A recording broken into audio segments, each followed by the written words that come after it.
Because desire is seeking. Our seeking is what is desire. No? When no seeking, no desire. When we have come home to the purity and the bliss of our being, no seeking, no desire.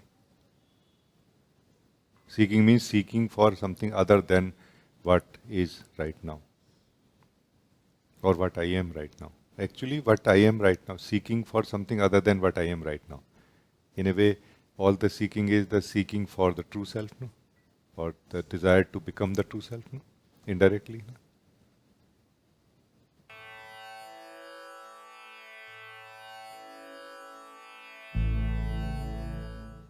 Welcome, everyone.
I just wonder right now, like a feeling to challenge ourselves, no, little bit, so that we can wake up little more, no, so that we can realize who we are more clearly, no. I wonder that is there a way in the direction of awakening to who we are? Is there a way to bypass this statement I am, no, or this truth? Is it possible to bypass this truth I am? Like, is there some truth where we will say that this truth I am is not applicable here? Like, the most simple thing that comes is that I'm awareness, I'm consciousness, but I am still coming, no? And I don't mean grammatically, I mean actually, no? Actually the I am is coming still, no?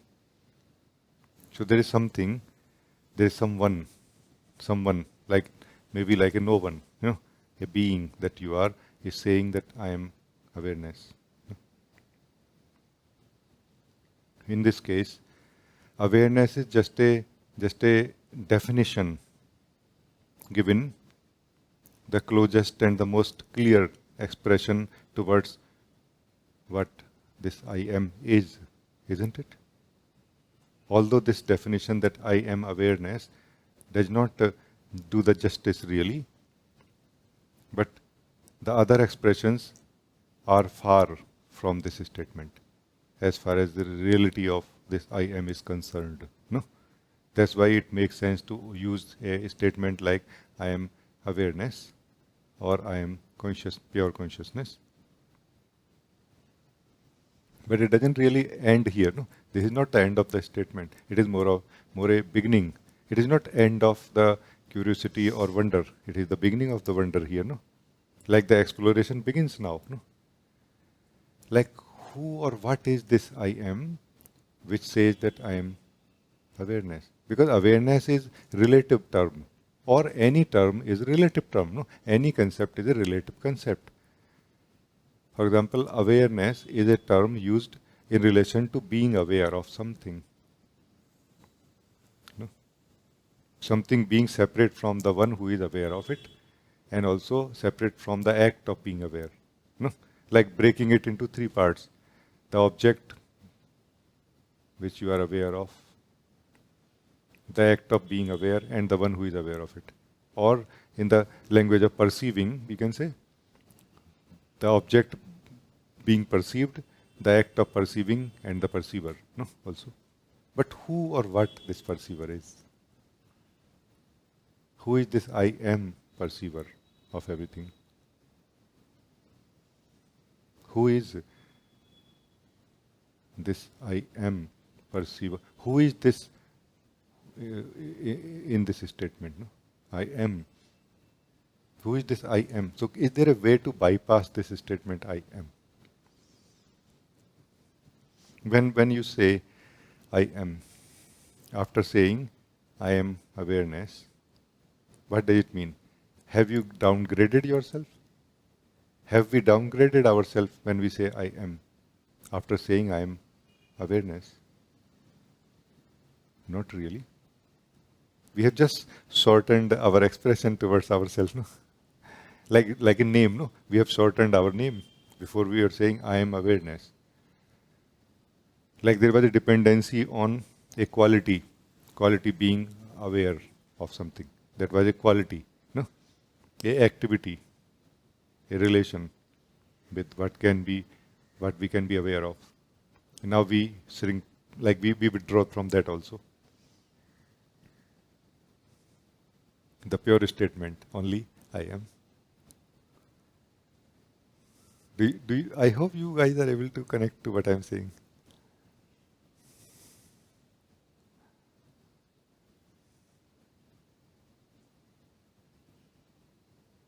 So for me, even to say I am aware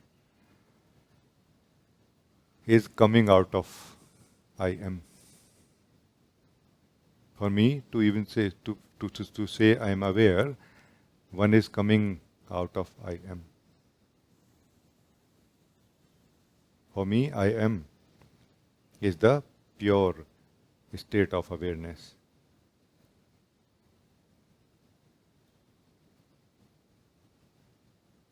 What is the pure state of awareness also? Let us live right now, okay?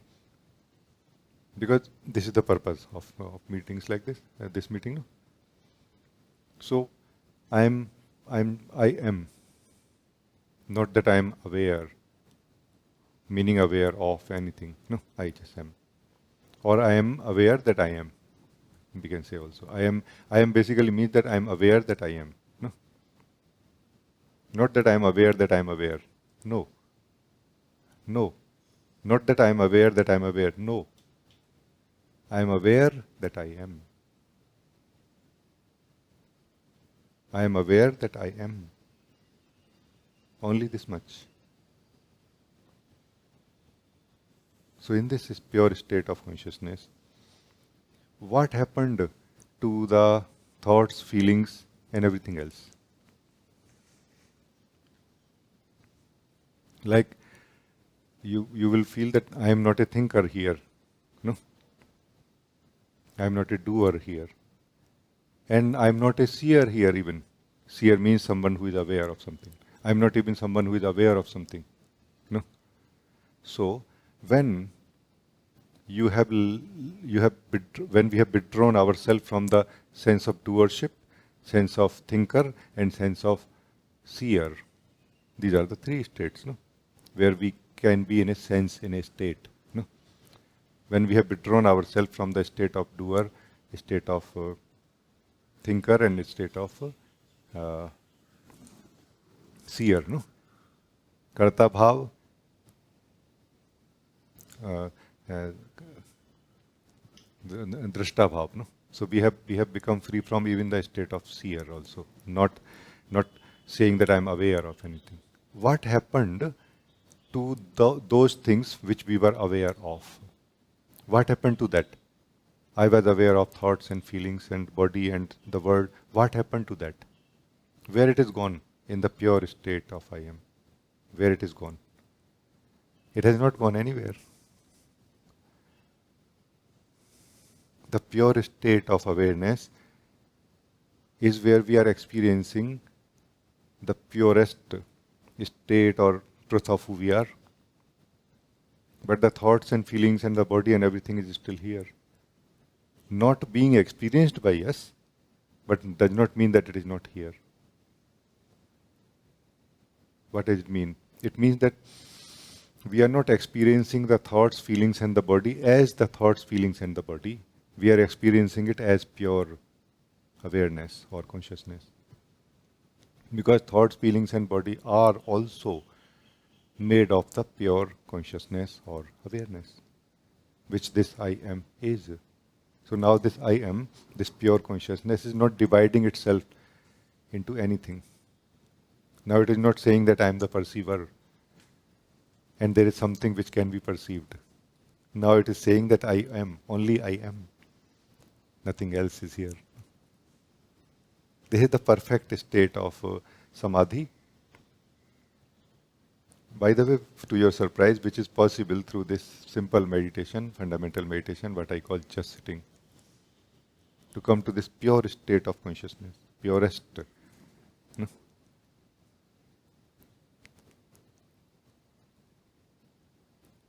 No?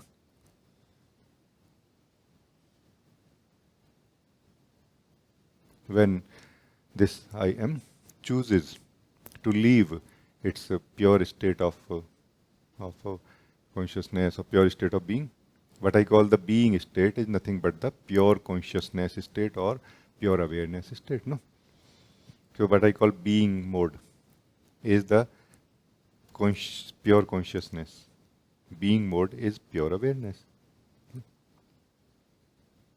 which we come to through the just sitting meditation. No?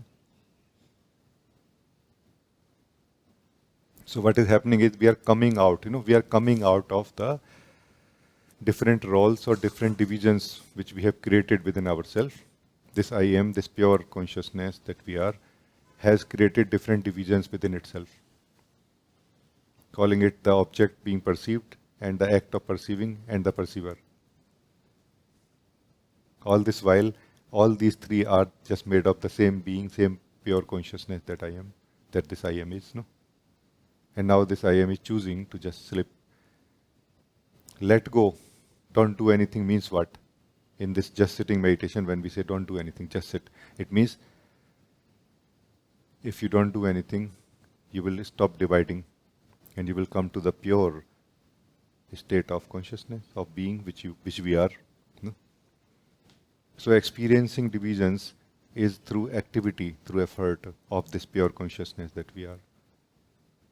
Coming back to the pure state of being is through inactivity, not through activity, through effortlessness, through letting go of the effort, not through effort. So just sitting meditation is not a effort.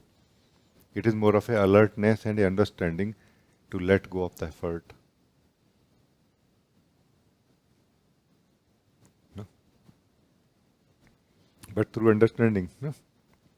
Through very deep understanding actually. Otherwise, we will try to stop our thoughts. We will try to stop our feelings. We will try to stop our body sensations. Why?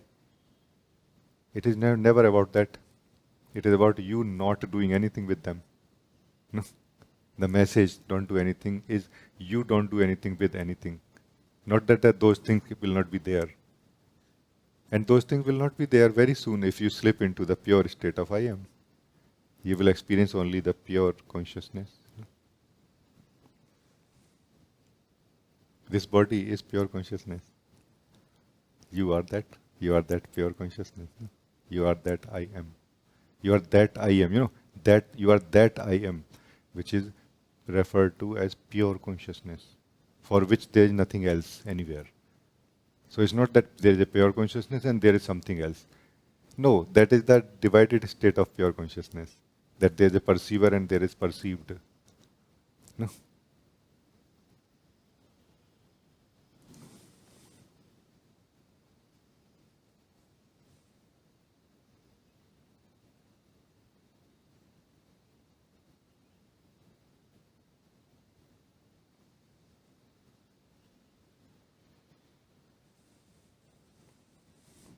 There's a very beautiful explanation in the ancient, uh,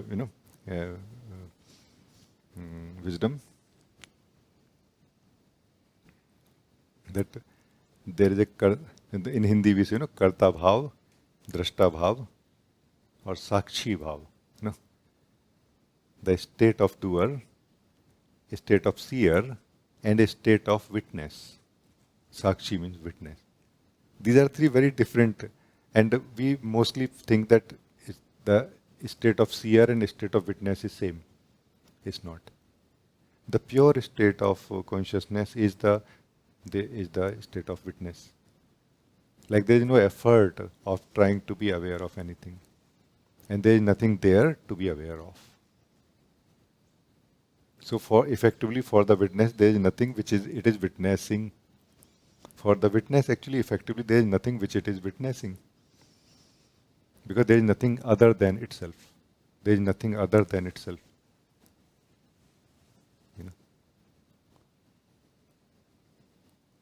So as long as there is something other than itself, that is the state of seer, not the state of pure consciousness or witness. No? Sakshi. So the essence of meditation is sakshi. I mean, I learned this from through Osho, no? By meditating also, by trying to understand also. And this is, I feel, what it means. Just sitting is the actual meditation, the only meditation really. And meditation means not doing anything and letting yourself slip out of everything. Everything being,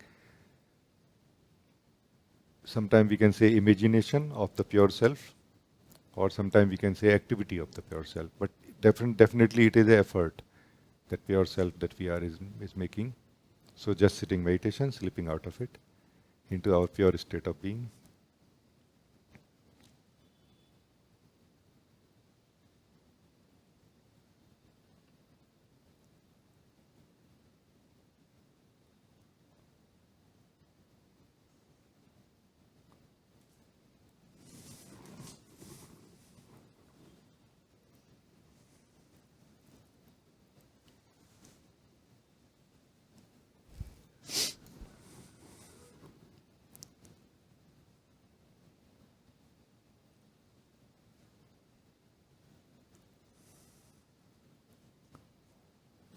Pure state of our being, pure state of this I am, no? This pure consciousness state is a state of pure bliss also. This is that Sat Chit Anand state, no?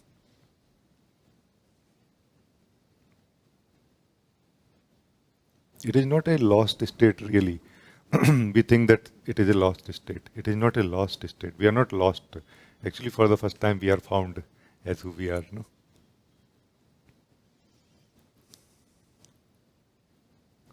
What may remain after this clear experience, what may remain is what we call remaining sleep. No? Remaining ego or mind or something, but whatever can be called. No? But if it has not become the natural state of the being,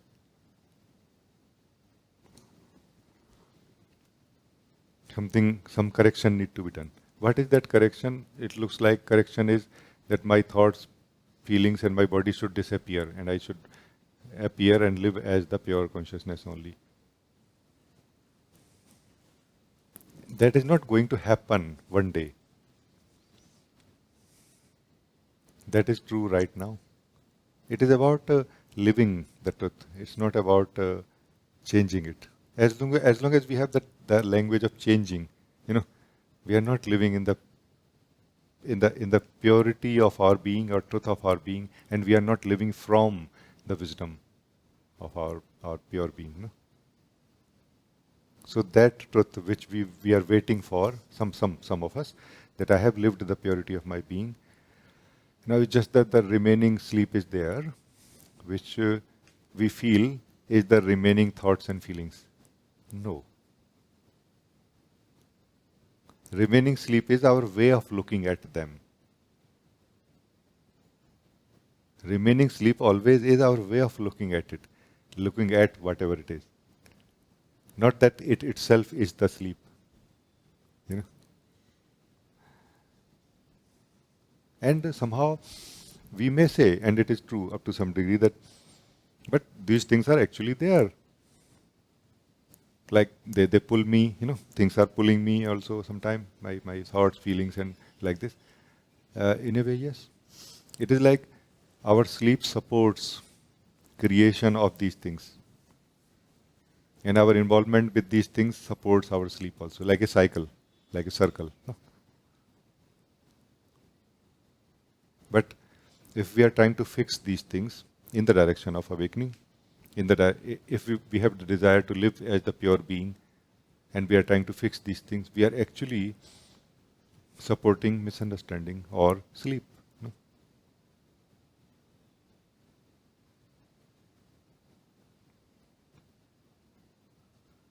I want to bring this example of having a cup of tea, which is one of my example, which I like. Have a cup of tea when you have become very clear that I am the pure consciousness. Have a cup of tea. This cup of tea will activate the physical body sensations, some degree of thoughts and feelings also, and see what happens to the truth that I am pure of consciousness. It will become like a mirror. It will show us something.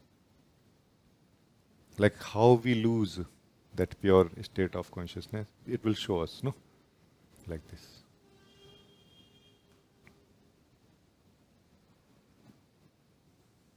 So that's all I just wanted to share. Thank you. If anybody want to talk to me, you can talk.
It feels so complete, like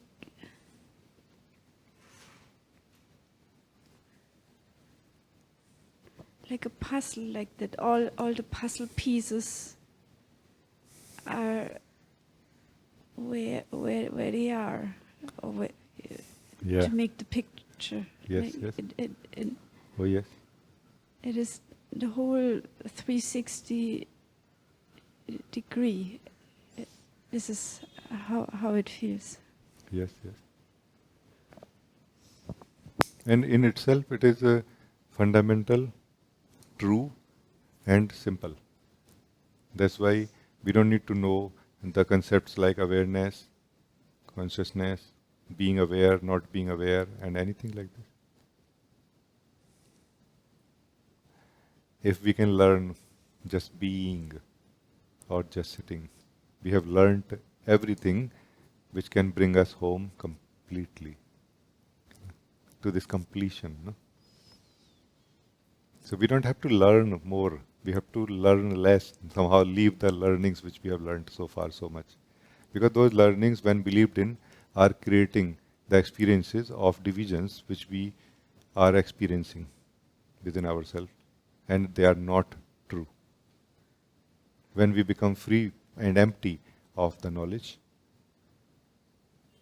our natural wisdom gets activated as if, and we find ourselves to be like complete.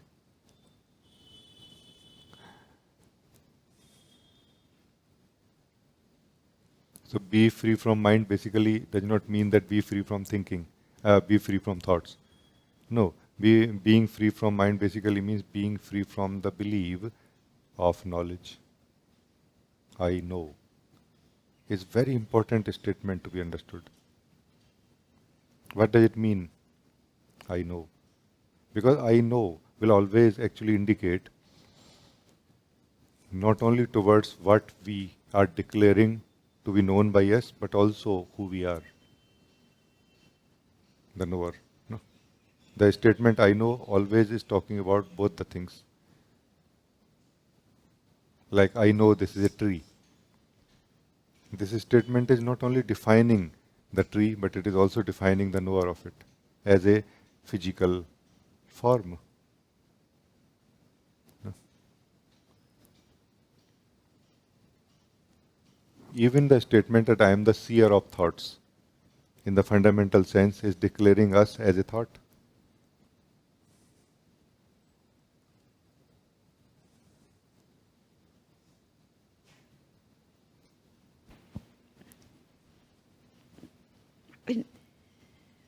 What you said, like this all is, I am something is always relative, and so it can't,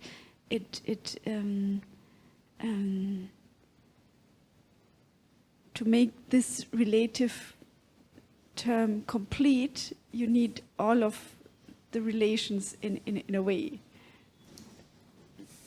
And you've... Can you say again?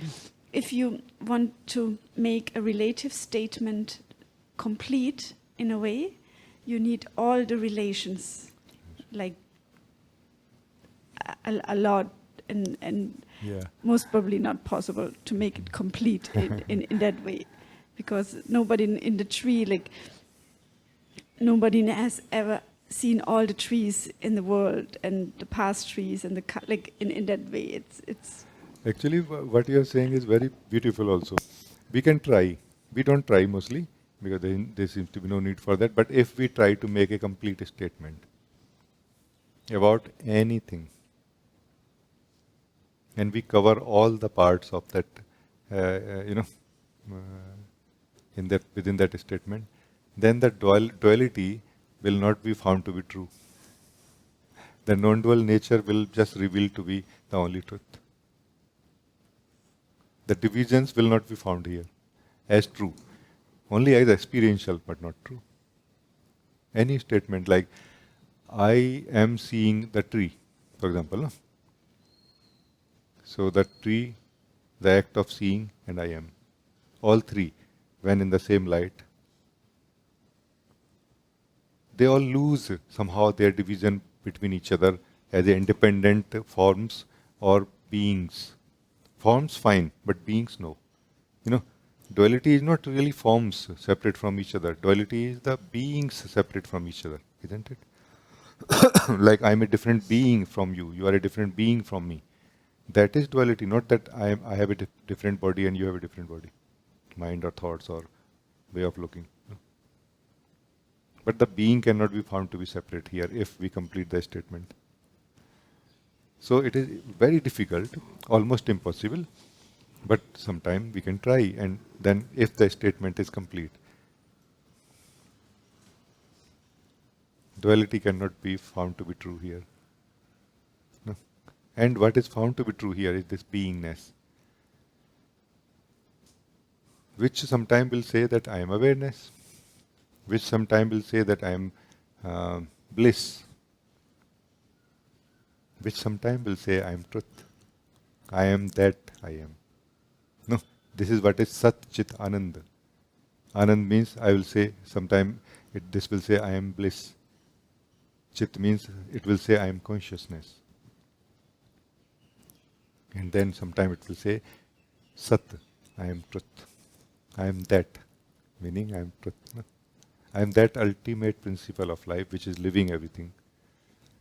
So this I am is so powerful. Meaning this statement I am basically in this, its purity is saying that I am not defining myself anymore. And like this I am not dividing myself anymore. As long as we are defining ourselves, we are dividing ourselves. So I am not defining myself anymore. This is what is the state of samadhi. Absolute silence is not the experience of silence. It is the quietness of the one who experiences silence. That this one is not speaking anymore, meaning not defining anymore. Keep quiet is a very powerful statement from the great beings. No? Keep quiet means stop defining. And like this, you will stop dividing. And like this, you will stop experiencing the division within. No?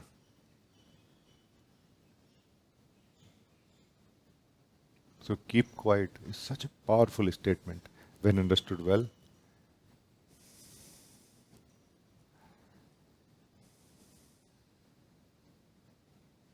I feel it's a very potent time together, very beautiful exploration right now.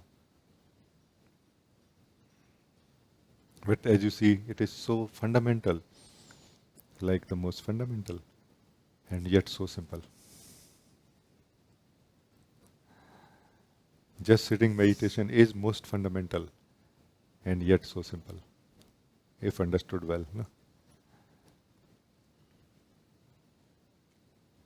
And anyone who want to achieve, who want to succeed in this just sitting meditation, they will be able to. And if we are not able to, it simply means that there is some resistance inside us and we are not able to notice that. Like we are not able to bring it into one light where we feel that I don't want to do anything and also we feel I want to do something. If we can bring both these together in one light, then one decision will happen that in this moment I don't want to do anything, or in this moment I want to do something. Maybe we will not come to the state of pure being or samadhi, but at least we will be peaceful and free from conflict. Conflict is what we feel a lot in the effort of meditation, no? Trying to just sit and not do anything. Which is mainly because of this inner division in our decision towards it. No? So the more clear, undivided division, the more we succeed in this very moment. In this very moment. You know? Because you, the pure consciousness, is doing what seems to be the opposite of your decision to sit quietly or to be peaceful or to be joyful. It looks like somebody else is doing it. Even if that somebody else is doing it, if we withdraw ourselves from involvement with that somebody else will lose its power somehow. That's the magic of not doing anything.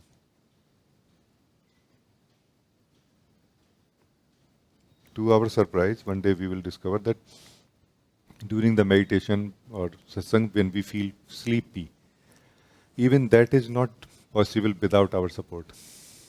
If we don't support that sense of sleep, even we cannot experience sleep in the meditation, in the satsang.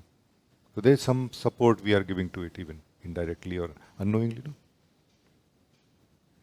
If we can withdraw ourselves into single pointedness of I am just going to be here, sleep or no sleep, and very soon there is no sleep.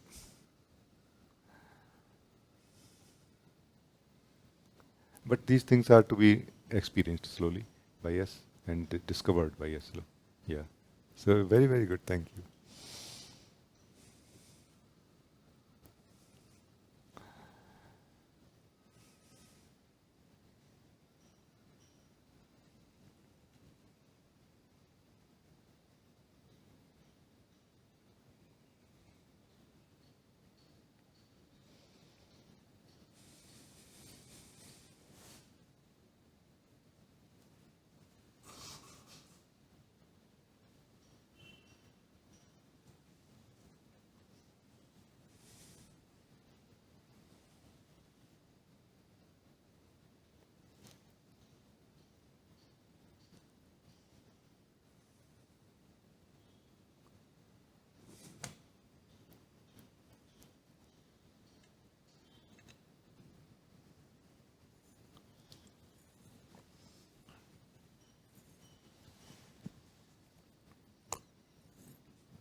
Anybody else, please? You can talk if you feel.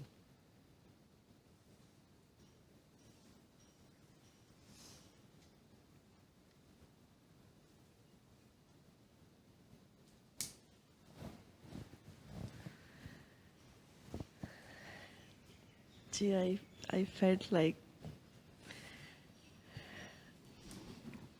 dissolving and think like dissolving. I feel like I'm dissolved Yes. and जैसे छूटता जा रहा है अपने आप ही जैसे like that. I felt it like that, and same time this that dissolving it give me a joy also. It's not like a sadness or like it's more dissolve, more joy, more dissolve, more. Oh yeah. How wonderful, no?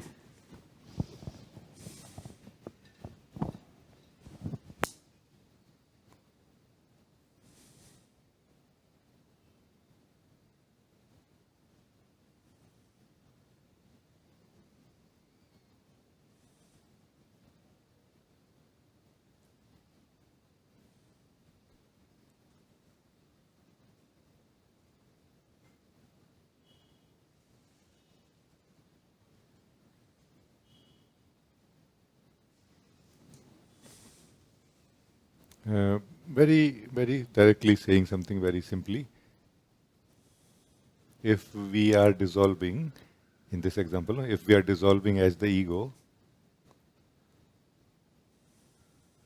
then we will live as the self. And then we will have to dissolve as the self also.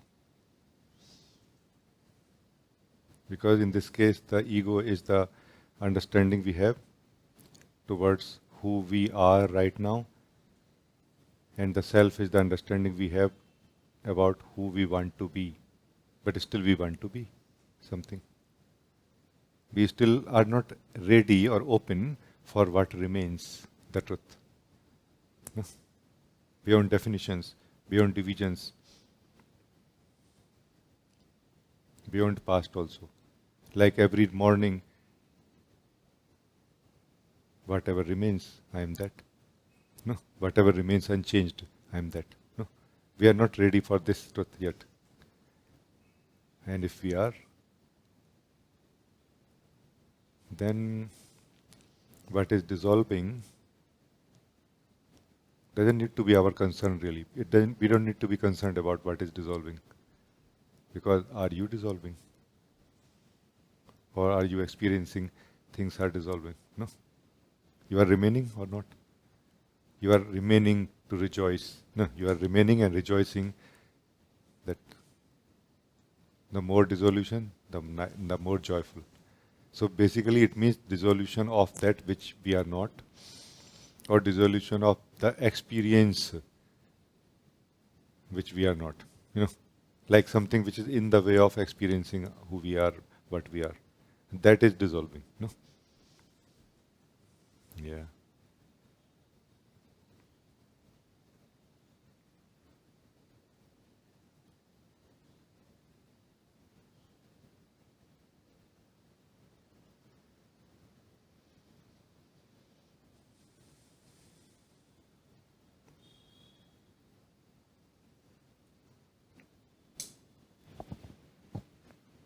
Only in your presence and your guidance I just like how to dissolve as a self, like dissolve like self also dissolve, like so this only you can. I mean, I don't mean that actually self will dissolve. It was just an example to tell you that if we feel that ego is dissolving, there will be a time in our life, and there should be actually a time in our life, ideally, where self also must dissolve now. So that we can remain as pure what we are, which cannot dissolve any further. No? Dissolution means what actually? Within that sharing which I made, shared in the beginning, within that dissolution is dissolution of misunderstanding only.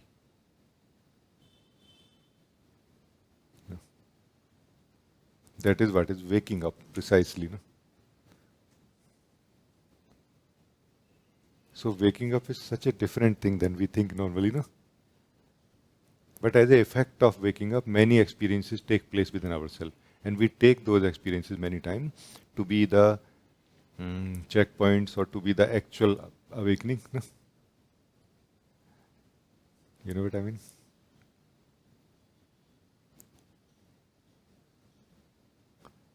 Awakening is as simple as you waking up. Now, whether you include anything within this statement or you don't makes no difference. Are you waking up or not? Yes, then this is waking up. No, I'm not waking up. I'm experiencing many things. Then this is not waking up. Waking up means a change happening in the ultimate experiencer that we are. Ultimate experiencer and perceiver, no? Or perceiver and experiencer, no? Whatever we perceive, we experience also, no? Can we say I experience but I don't perceive? Or can we say that I perceive but I don't experience? Can we say that? Not really. No? Like this.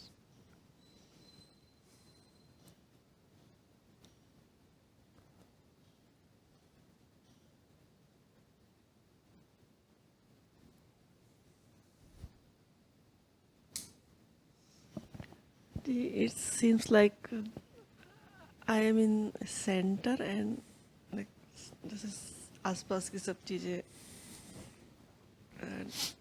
Yes.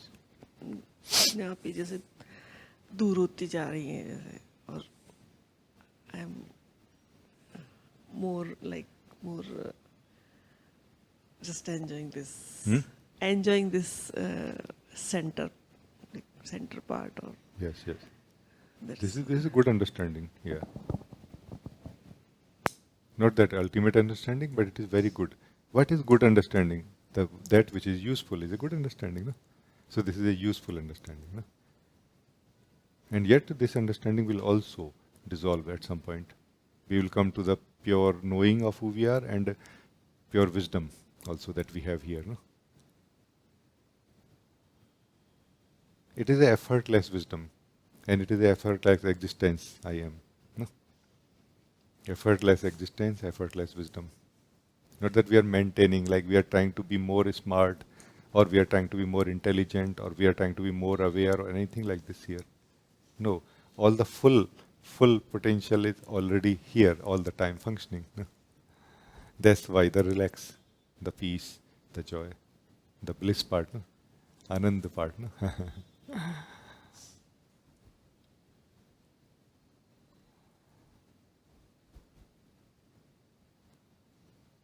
So, but it is a very good understanding. It's a very useful understanding that I am the center and everything around me is kind of settling or kind of, or can we say that everything is becoming less powerful, not bothering, yeah. And I'm kind of able to stay in the center or as the center of everything. That's what it means that I'm able to stay as myself. No?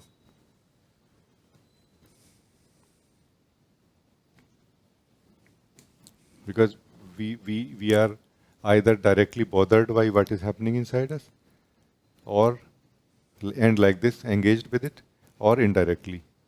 Like if I ask you just sit and do nothing right now, will you be able to? In this case, you will be able to. No. And mostly we are not. Why?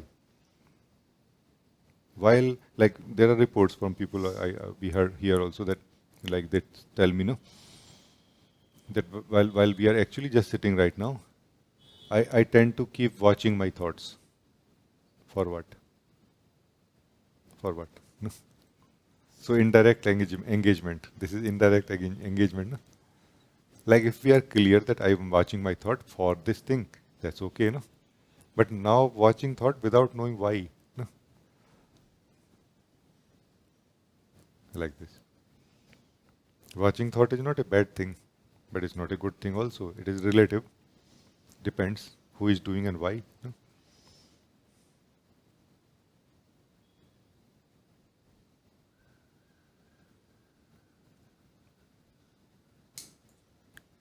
See, I also face this problem, and even sometime we aware of thought, but many thing also, like many movement inside also.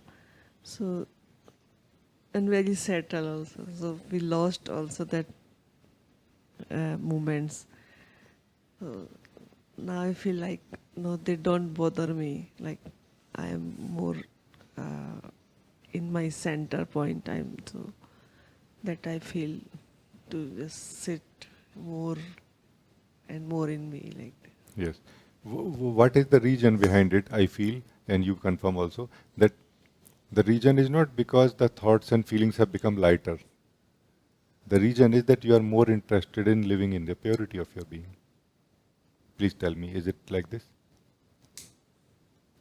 Yes, Ji, because now I am more value also, and more like a taste also develops somehow. Like it's This means a good taste, or yeah, it's a very good taste. So I don't want to like lose this yeah. single moment even like Yes, yes, that.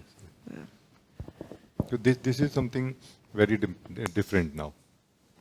You are not against thoughts and feelings. You are just indifferent. Even when we are watching our thoughts, we are actually interested in them indirectly. No? And that's why we are never able to watch them actually, truly. No? Like we are never able to watch them as a witness. It is impossible, by the way, to watch thoughts as a witness. Because for the witness, there are no thoughts. For the seer, there is always going to be some interest. Seer state, no, of the consciousness. So we can never be 100% indifferent. We can be relatively neutral only. No? But now you are not against thoughts. You are more interested in yourself, not against thought. Against thought means interested in thoughts, no? Or not? Against thoughts and against feelings and against body sensations and this and that. We are more interested in them than ourselves. Now through meditation, satsang, you are able to taste yourself and you feel I am more interested in myself, this purity of my being. And this is a very simple thing then.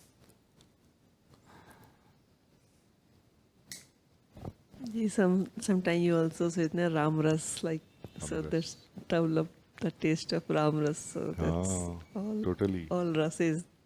I think this is Kabir's expression that Ram ras piyo re, sab ras bisar gaye ras mohe. Meaning, after tasting this Ram ras, this pure taste of being, of truth, I have forgotten all the other tastes. Meaning, I have lost interest in all the other tastes, all the other experiences. No? Not that those are not there. Not that I am fighting and pulling all my guns and shooting at them. I'm just not interested in them.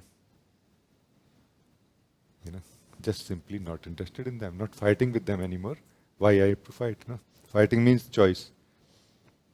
It's like fighting with the ice cream seller. I want a kasata or I want whatever, no, other ice cream.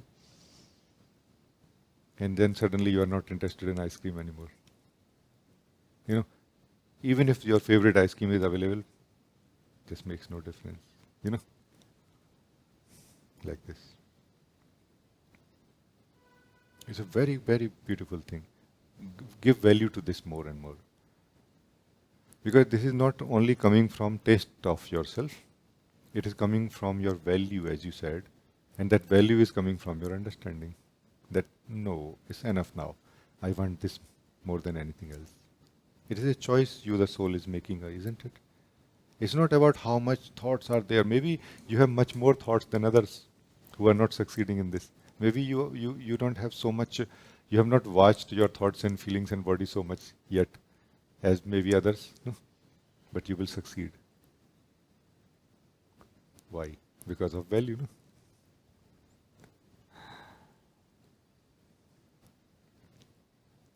Very simple example of experiencing peace in practical life. Many people do. You are peacefully sitting, let's say, no? And you are liking sitting peacefully. And now two family members are arguing with each other. Some argument from one or the other will be able to interest us or get our attention. No, like no, you are not right. Oh, you are right. But if the peace in this moment when we are peacefully sitting on the chair is more important for us than anything else, we will not get involved. We will just remain. You know, this is what is peace in practical life. No? The understanding, the value for what is peace, what it gives me, and do I want it or not, or that I want it. No? As simple as this.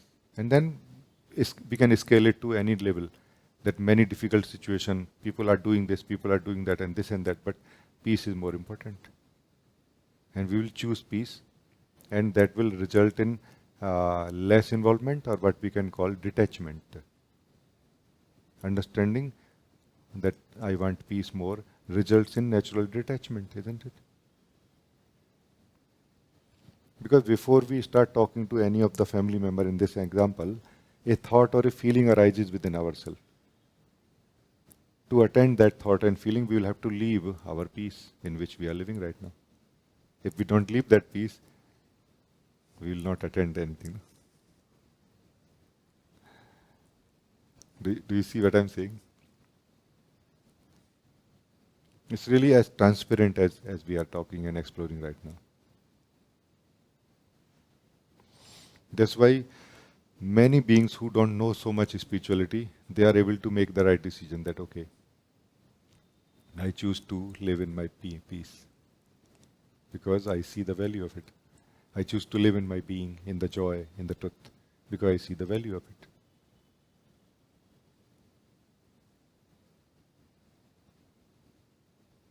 I think it's very good, thank you.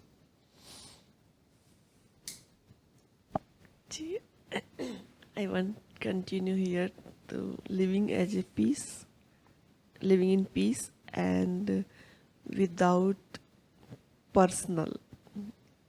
How can I help, or like if like family member needs some help like that. So without losing my this, and yeah. It's not an easy thing to explore, but let us try. The very simple direct answer to this question would be that, would you like to lose your peace? If you ask this question, you will feel that no. Like after what I have heard from you so far or explored with you, I can assume that you will say, no, I don't want to lose this peace now. No. If you don't want to lose this peace, then do not lose this peace now. No. As simple as this. But it does not mean that stop living. No, don't lose your peace, like crystal clear, that I'm not going to lose this peace now for anything. Now act from here. It will be new little bit in the beginning, because in relation to life, our relations with life are relations from the false state of being. Now you are coming to the true state of being. No? And it may look a bit awkward, like I will be pulled back to the false state. That may be the concern, no? So make sure that you do not leave your true state, regardless of what you do then.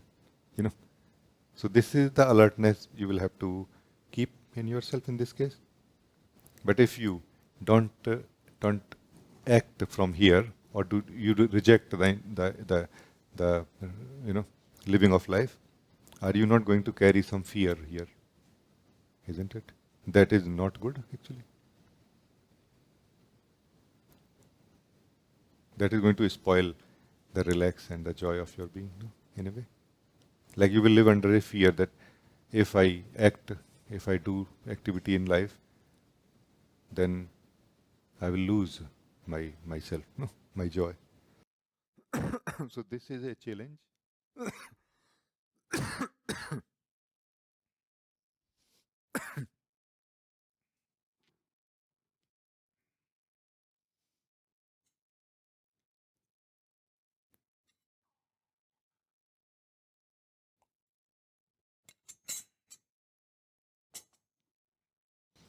So this is a challenge, but it is an opportunity. No? I'm not giving you advice that do this, but I'm sharing with you what is possible. We can choose to just stay in ourselves and not involved with life for some time, maybe. And it will be necessary sometime, which is okay, but not forever, no? In this example, if you will involve with the family, let's say, or relative in this case, and you will be tasting that bitterness of ego or false state, you will become clear that, oh, I got pulled. No? And you will know what to do now, isn't it? Like you will know how to come back, isn't it? So then you will come back, and then try to act from there. It's like we have a habit of speaking very restlessly, and now we are learning to speak in a very calm manner. But calm, not like cultivated calmness, but more heartfelt calmness. Like you remain calm while speaking. Not learning, not a training of speaking in a calm, like not a modulation of the voice, but more the change in the place from where you speak. You know, it's as if like this. Remaining calm, connected to your peace, and then acting from there. You know what I mean? Makes sense or no? I tried my best, but sometimes maybe it is not so easy to communicate these things. So please tell me. Yes, I connected what are you saying. I feel it like, it's really useful to be like this. Yes, yes. Because otherwise, again, we are going to make the same mistake. We will divide life. We will again divide life. It is okay to sometime not involved with life because of, for few days or few minutes, few hours, or maybe few hours every day, to not involve with anything of life, practical life. Just be involved in myself and to establish fully into myself and my peace and my clarity, everything, like this. But otherwise, if we are not, if we are saying that my acting or involving with the relative or family is going to take away my ability to live in myself, then I think there is an improvement possible here or required also. No?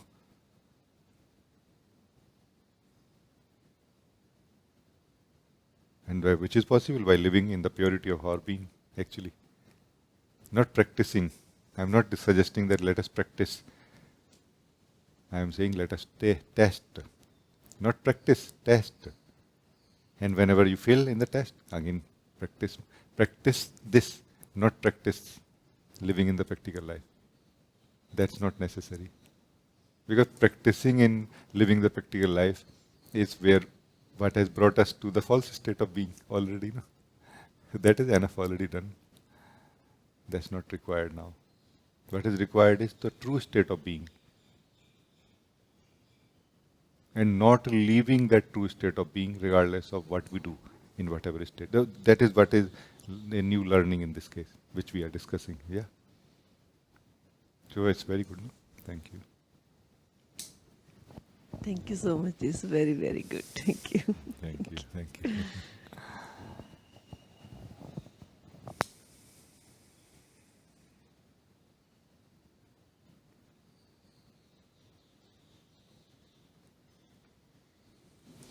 So, Uma, you want to talk?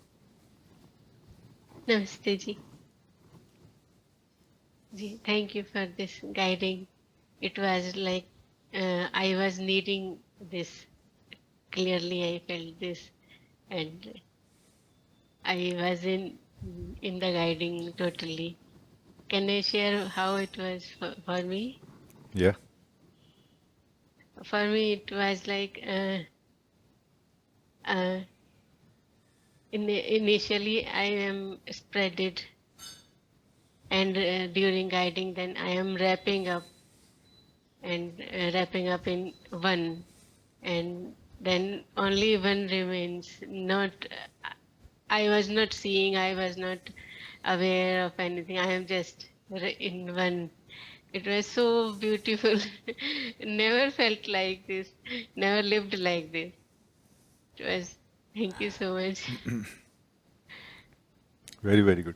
Actually, the statement I am simply also means I am one. I am undivided. No? Also it means no? Same. Like I'm the undivided or I'm the same one.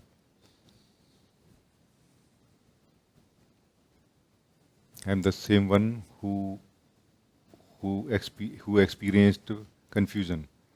I'm the same one who is now experiencing clarity. I'm the same one who was experiencing heaviness. I'm the same one who is now experiencing lightness and joy. No? I'm the same one who was experiencing sense of bondage. I'm the same one now who is experiencing freedom. But during this shift, change, my nature did not change. No? I am the one means my nature did not change. My truth did not change.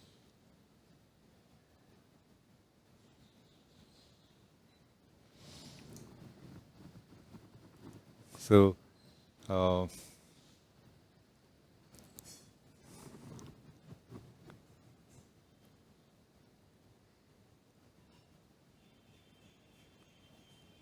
this is what is living in the formlessness of our being. No? Division basically means a form. But the form does not mean the form that we experience. But form is the form of the experiencer that we take. That is that shape that we take. But if we take that shape as a conscious being, like consciously, then we will know how to go in it and how to go out of it into our purity and formlessness. But if we are not aware of this activity, that's where we get caught up. That I experienced my formlessness and freedom, and now I don't have it. I lost it. We may feel like this. I got caught up again. Because we again took a shape without being conscious that we took a shape. A form. Shape means a form. We took a form within ourselves again, and that form, the sense that I am a form, will look at everything within as a form. Thought as a form, feeling as a form, body as a form, sensations and everything. And now the whole of myself will become divided into so many parts. And they will be for and against each other. There will be groups that this group belongs, is together and this group is against and so on. However, you are the material everything is made of within you. You are the space also in which everything happens. You are the experiencer also of everything that is happening inside you. And you are none of them also at the same time. Like there is nothing inside you at all.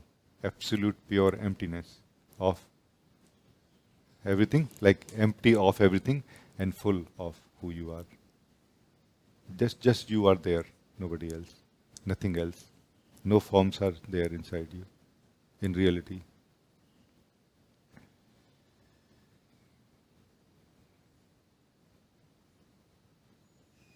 As long as we are living in this body, we will take a form. Let's take it consciously now. Like when you take a form, be conscious, so that you know how to get out of it into your pure state of being when not necessary.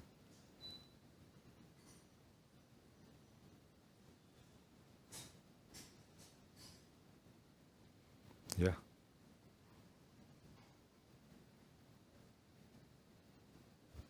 Yeah, I noticed this also.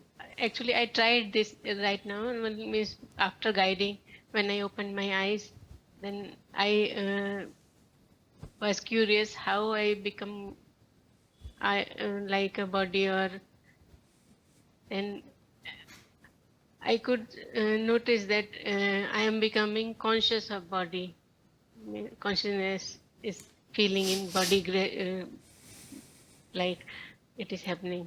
Yes, but it is not all. There is something else which has to be seen by you. body consciousness happens, body consciousness happens as soon as we come out of the formlessness of our being. But not only body consciousness happens, we become someone who is conscious of it. This is that shape that we take. Be aware of it. If you still remain the formless, being aware of the body, or being aware of that which is aware of the body.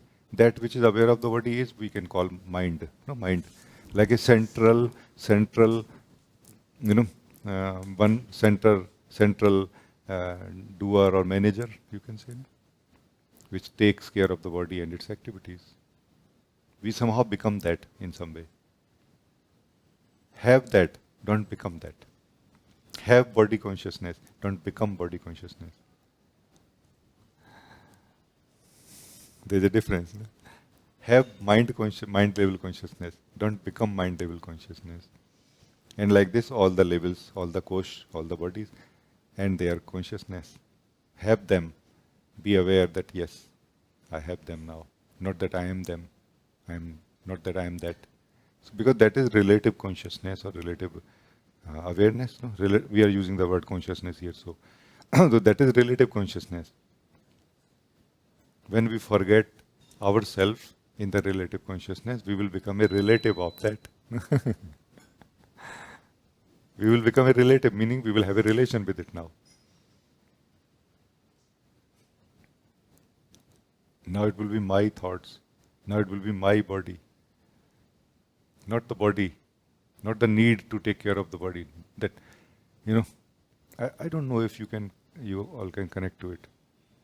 That you feel thirsty, you will drink water.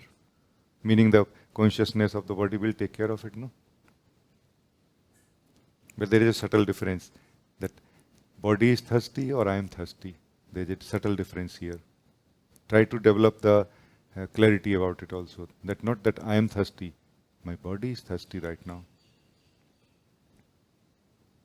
Not that I am tired. My body is tired right now. And my body consciousness is telling me this. But I am still that pure being which is neither tired nor thirsty. No? And when we will feel sick, also we will be able to experience it separately like this. No? So it's very good, no?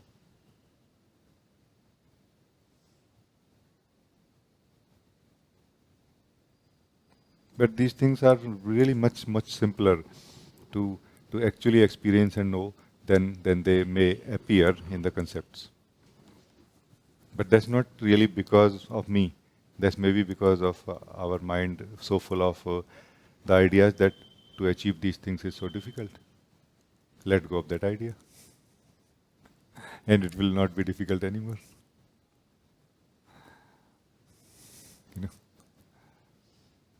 So very good. Thank you, Maji. When you say you are started sharing the guiding, then it feels one thought came that it is about me. Then I found it interesting and simple more than. Oh yeah. I mean, whenever we take it like this, it is about myself. I will not use the word me so much because me is mostly used for ego. So whenever we take it like this, these sharings like this, okay, it is about myself. Or when we say that within ourselves also, independently, when we are alone, that, hey, it's more about myself, not about what I am experiencing, thinking or understanding. That's where we are waking up. It's about myself, not about what I am experiencing, seeing, what I am aware of or not. It's about myself or not. Then we are waking up. No? Because waking up is all about this you, this yourself, about myself. Waking up is never about what we are aware of, what we have experienced, what we experience, what we see, what we know, what we understand. Because our understanding, knowledge, experiences is relative, not absolute. To experience ourselves, we need absolute experiencing. To understand ourselves, we need absolute understanding. To know ourselves, we need absolute knowledge.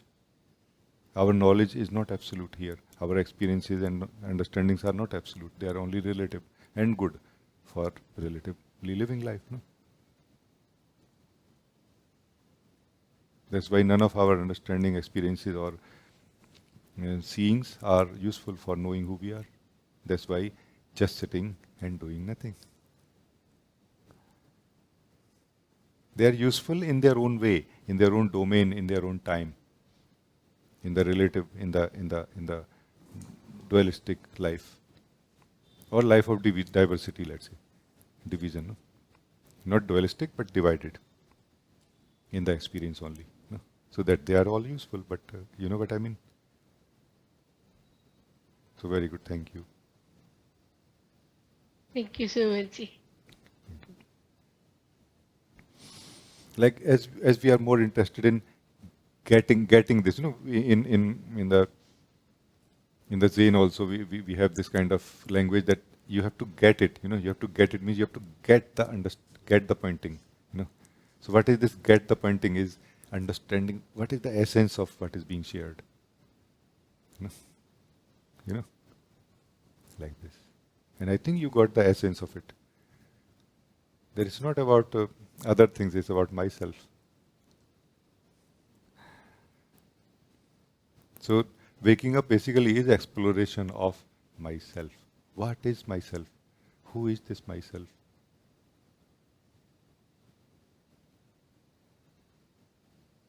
I am thinking, I am feeling, I am clear, I am confused.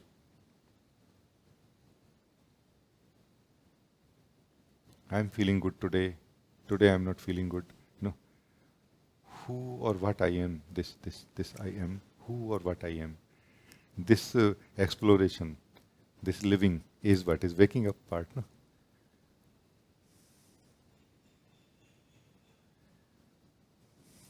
And for that, I found we need to be free. A strange thing to say maybe, but let me explain. We need to be free in order to explore who we are. Free from what? Free from continuous engagement we have since morning till night. We are continuously engaged since morning till night in something continuously. Whether it is social life, practical life, or spiritual life. We are continuously engaged. And we have to find some way to withdraw ourselves from that engagement continuously. That is what is a special time called meditation time, just sitting and doing nothing. Doing nothing means not engaged. So that is first part of just sitting meditation, not the whole of it, just first part of it. Once we are able to withdraw ourselves from that continuous engagement, now the actual just sitting meditation will begin. That is exploration of who we are. Once we reach to the being mode, now the wonder will open up. Not a question, not a self-inquiry in the normal sense, but meaning not the self-inquiry in the sense of effort, but more effortless self-inquiry happening. That is what I call self-wonder, not self-inquiry. No, self-wonder. Self-wonder just gets activated here as soon as we are not doing anything for some time. Like some time is necessary, not just 1 second and then no. Like some time is necessary here. So very, very good. Thank you. Very good. Nishant, you want to talk?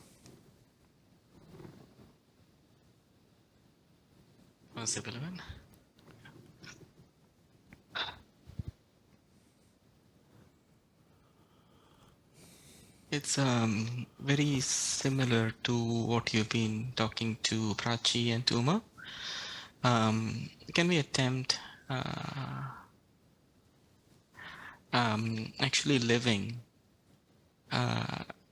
coming back to life, so to say, from the being mode without losing or adding anything to it, just coming back to the physical world. Yeah. So tell me, what do you see? Because I think I have explored enough. Now you have to tell me, give me something new, your perspective, your challenge. My perspective is that um, a characteristic of it is what do you call that? Desirelessness. Meaning, what this is the characteristics of what? Of coming back to life, so to speak, from this being mode. That we feel Without, desireless. yeah, it is a continue. So in the being mode, there is essentially desirelessness, right? And coming back to how do you call to the physical, we don't add any desire over there. It's just, it feels very neutral that way when we don't. Like when you come back to the physical without losing this joy, this. True. Very good, no? Very good. Because desire basically is the desire of the self only that we are, no? And that desire mainly is for experiencing the bliss, the anand part of this Satchitananda, no? And once we are living ourselves, we have achieved that already, no? Then the desire does not arise here, no? Activity does, but not the desire, no? So the desire naturally does not feel that. It is very true actually. Like it doesn't feel like adding something to the scene in which I have come. It looks like just living it more deeply, the same scene. Leaving everything, all the characters of the scene as they are, allowing myself to challenge myself here, no?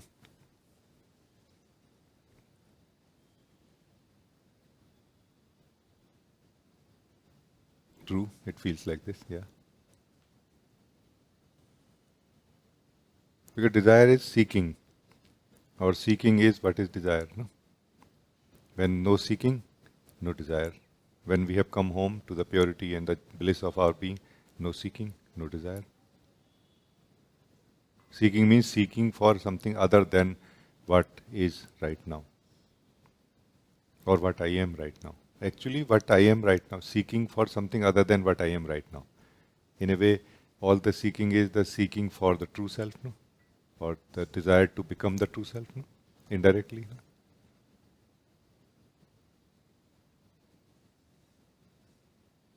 Like indirectly in the sense that I will become the true self, or I'm planning to become the true self in next 100,000 years. You know, that kind of indirect, many times. Or in next 10,000 lifetimes, I'm planning to discover myself. No? So this indirect is very true, and as we become aware that why I desire anything, we become clear that actually I just feel that I'm something else than what I'm than as what I'm living right now. I'm something else, and then we directly work on that desire. No? So true, it is true. Say more so that we can explore more if you want. It's very nice. That was very nice. One more thing I noticed was that there's a shift in actions, or rather why we do actions. The joy is in the action. Like there is a shade of love in just doing. Yeah.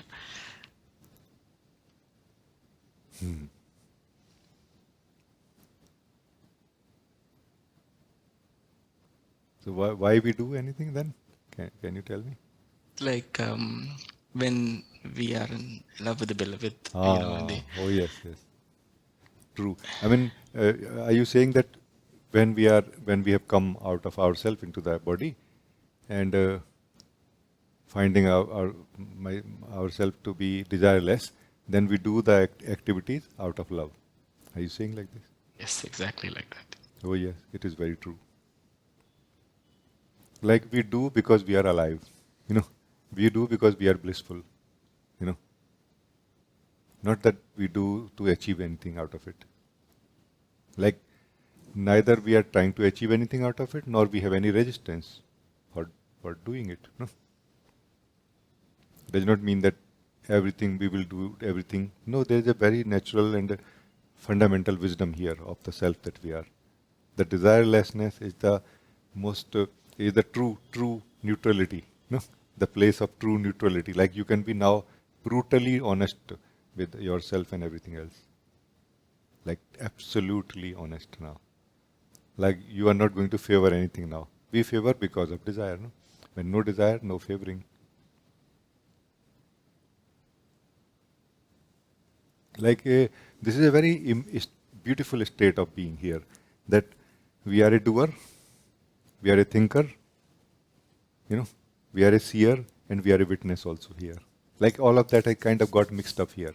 You know, like all of it is merging into one entity in a way, while still keeping the separateness of the levels of doings and all, doing, thinking, and all. Yes, yes. How amazing.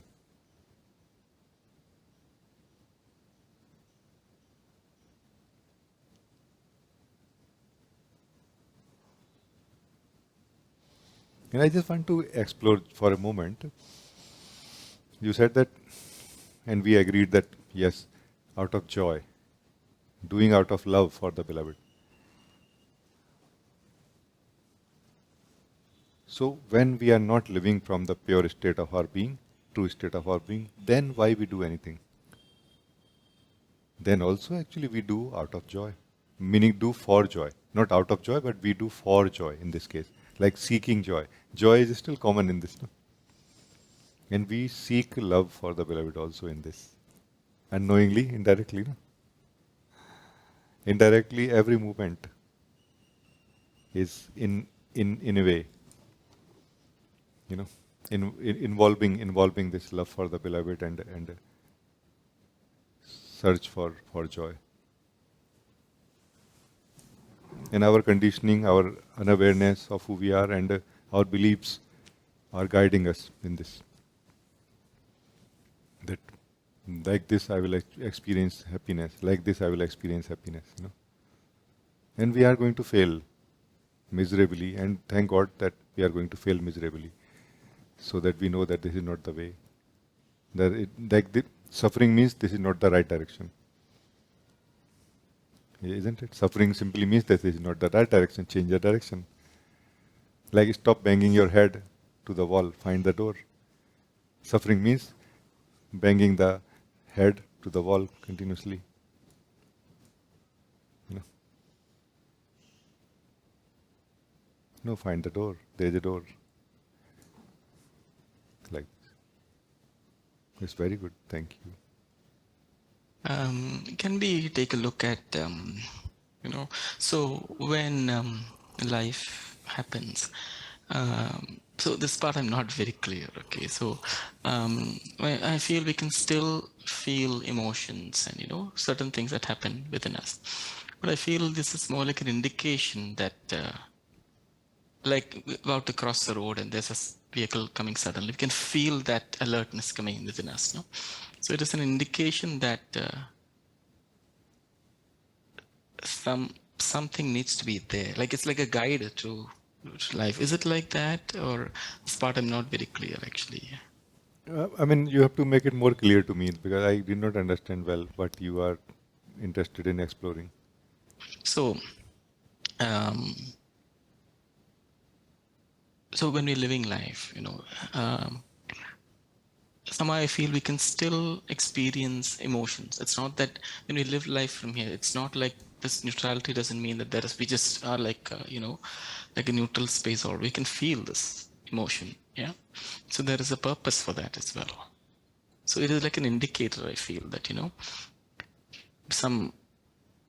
some action will flow in a certain manner because this emotion is there. Is it like that, or? I'm not very clear about the question actually. Yeah.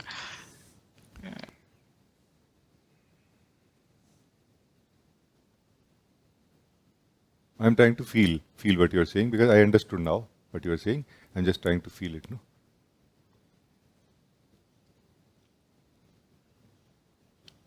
Actually, the thing is that what you are calling emotion is not at all what you think it is. No?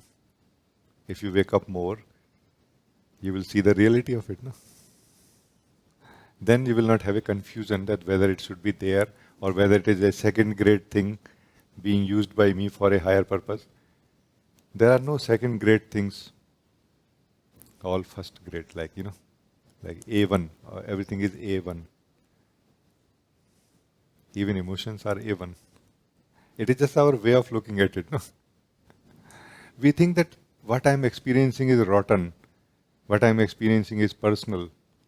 No, that is universal consciousness. Absolutely everything is made of that universal consciousness. The way we are experiencing it, the place from where we are experiencing it, what is adding something to it actually. And we think that it is there. Because whenever we experience it is there, no? So obviously we will conclude that, okay, so it is there in what I am experiencing. And we don't notice that it is in the experiencer. And as soon as it is not there in the experiencer, Nishant, now I'm coming to what you wanted to explore, then you don't see life in that way.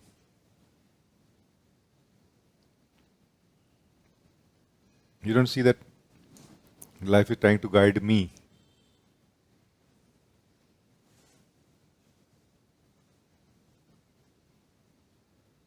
Or we can say like this, that as soon as you come to the purity of your being, like we have to step back a little bit, that as soon as you come to the formlessness of your being, like you have not come out of it yet into the body.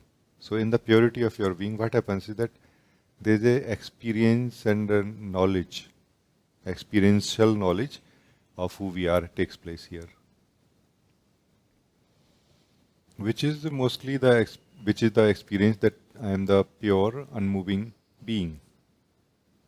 Unmoving in the sense that I don't do anything. I am effortless, continuously and always. This is what is unmoving, still being, whatever language we use. Unchanging. I am unchanging, still being. And then we, let's say now from here we come back to the body. No? So when we come back to the body now, if we have lived there sufficiently, that knowledge still will remain here. We will not lose that knowledge. Now it will be as if we are split into two. Like as Guruji also say that, be very beautifully, like on the unchanging ground of truth, the dynamic life flows. But for me, within my limited knowledge and capacity, what I understand is that in the stillness of the being, absoluteness of the truth is known, then we come out of it. Come out of it means come into the body. So body is a form happening in that absoluteness which we experienced in our formlessness. Body is not just my body. My body, meaning it's not just your body. My body is also happening in that absoluteness which you experienced as yourself in the purity of your being. Then you will come out of it into the body. Body means body consciousness. This body consciousness as a whole is called mind or natural mind or presence, you can say. When you, the self, comes out of yourself into the body, that is presence, pure presence, like this.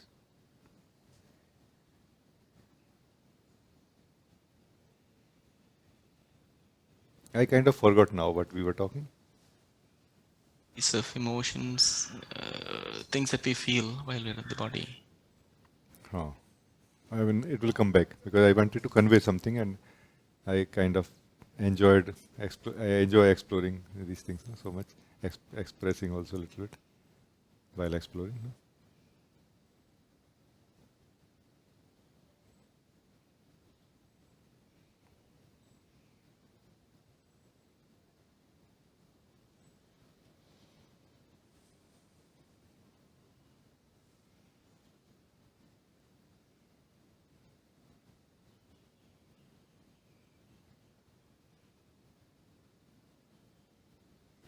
can we continue what you were on right now? Yeah. Please tell me, because I forgot what I wanted to say. So say something else.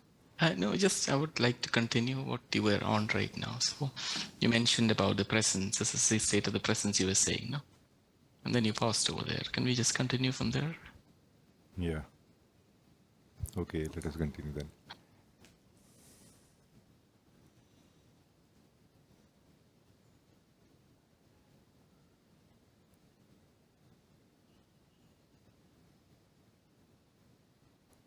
This question, who I am, is really very useful here also.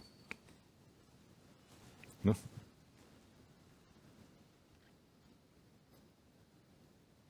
Because you will know that I am that absolute self, which I have experienced myself in my emptiness, in my depth. No?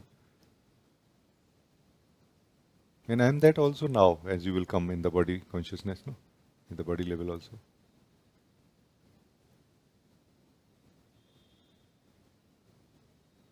Now I remember what I wanted to convey. No? Because we were talking about that emotions that happen in the life when something is happening like this. So, when you have come to the body level, there are two things which are experienced within ourselves, as ourselves. One is the myself part, which is stable and unchanging. Another is the part which is a part of myself or aspect of myself which is changing. And that part or aspect of myself which is changing, now we will not save anything from it. Because there is no need. Myself has been saved and being saved all the time. And it is safe all the time. No? That's where we become more bold in the dynamic level, energy level. We don't save anything from here. When we don't save anything from here, I noticed the first part of this not saving ourselves is when we are not saving the non-essential basically. Because essential is saved already by the will of the one absolute self. No? Essential at every level of body mind. Of your body mind, individual body mind also. All the thoughts, feelings, ability to think and feel and decision making and everything is safe already. What is not safe is non-essential. Our ignorance, our self-ignorance is attached to the non-essential only. Our self does not need to be attached to the essential because it is happening by the will of that already. So what happens is that in the first round of living as the pure being in the body, is that the non-essential somehow is noticed and kind of falls away. Non-essential in the sense of old misunderstandings about ourselves and things. And then somehow what feels like is that it's not so much of an isolated action.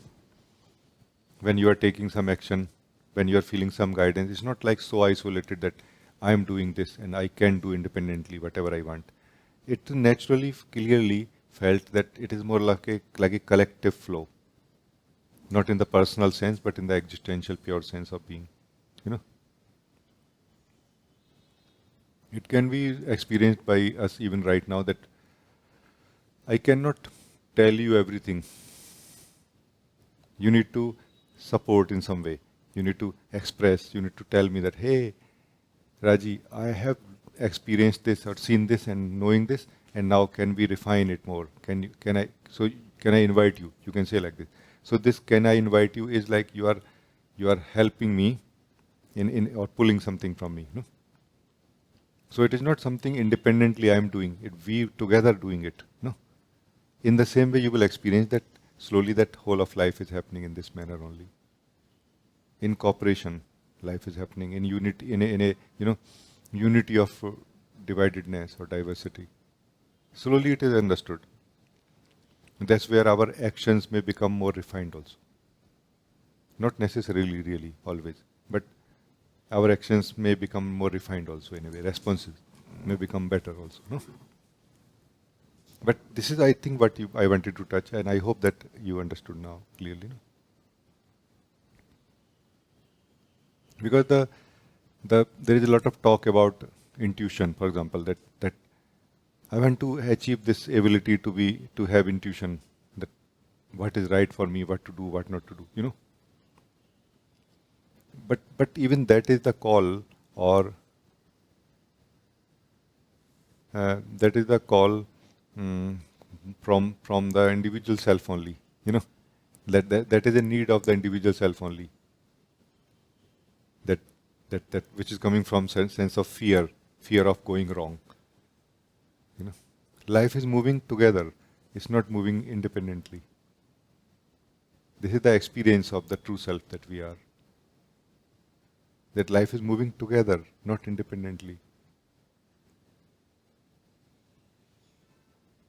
You know, it feels so nice, so relaxed, and somehow we may not know this, but our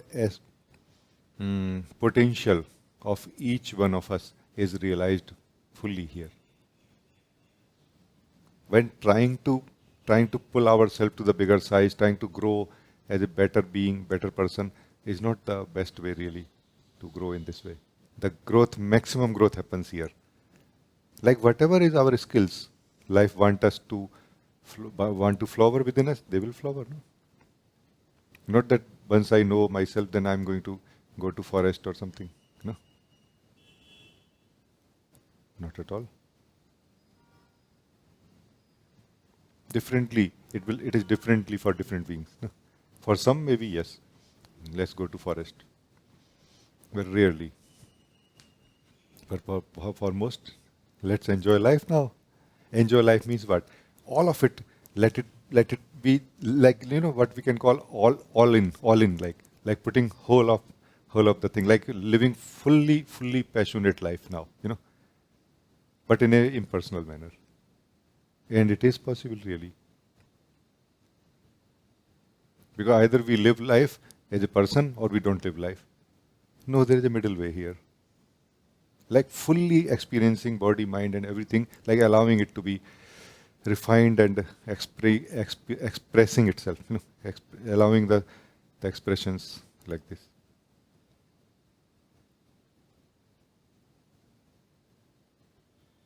And it's a very, very beautiful refinement and transformation possible here.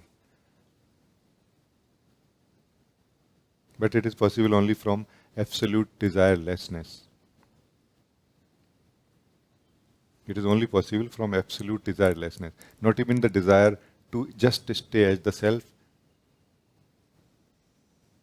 No, stay as the self while in myself. Stay as the self while in the life activity also. And it will be found slowly that life activity is happening inside me, not that I am in the life activity actually. Slowly, these things are kind of take place. They take, correction takes place. But the key is to know who we are clearly, and live that purity of being also, so that we can have a right relationship with everything.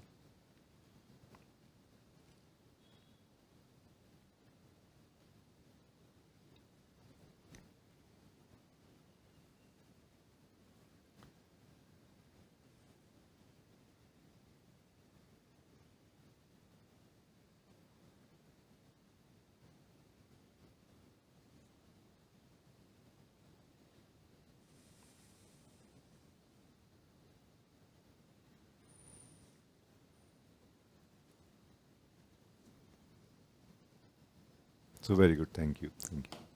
Thank you. Uma, Manu. No, Manu, you want to talk? Namaste ji. Namaste.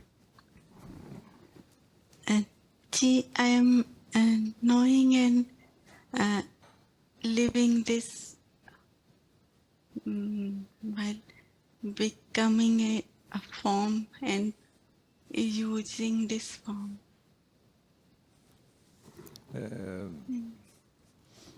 Can you say again?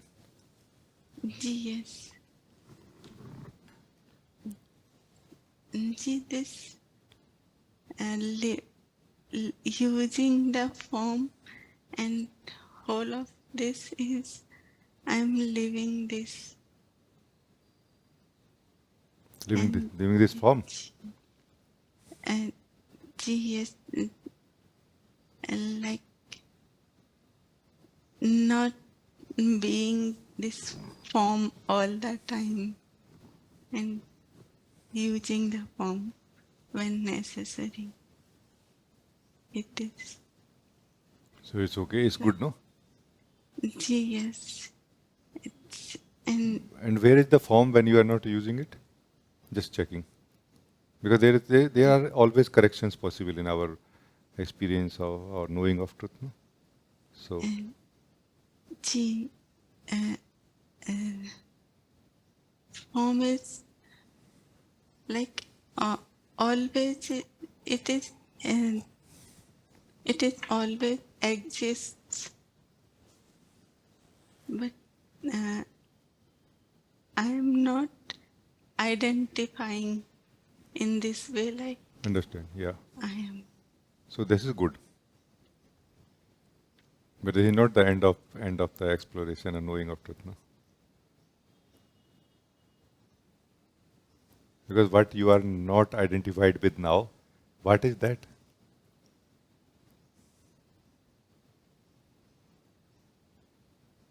In the pure consciousness state, that is found to be pure consciousness only. No?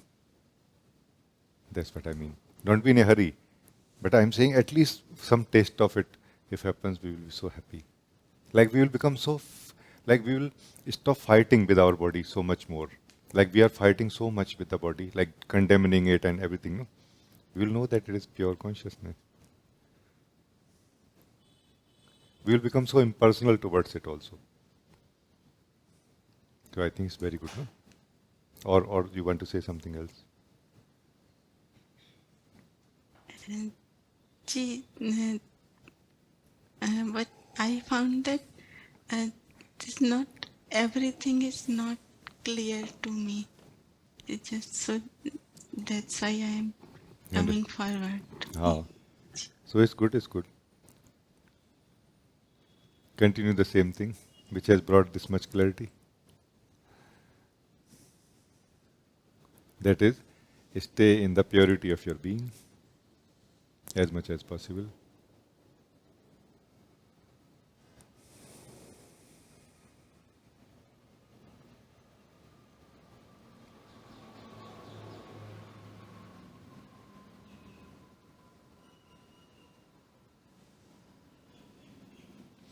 And living in the purity of our being is only and only possible when we are not making any effort.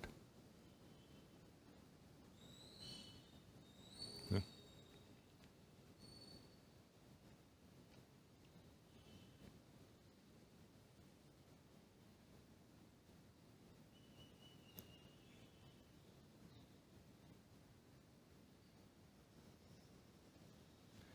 So let me say again that living in the purity of our being is only and only possible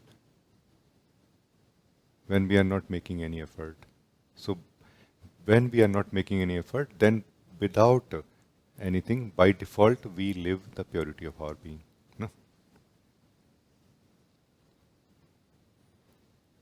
But living the purity of our being, not living in the purity of our being, but living the purity of our being or tasting the purity of our being is possible with effort. Which is what is that interest or attraction for the seeker in the beginning. No? That okay, there is something so beautiful. No?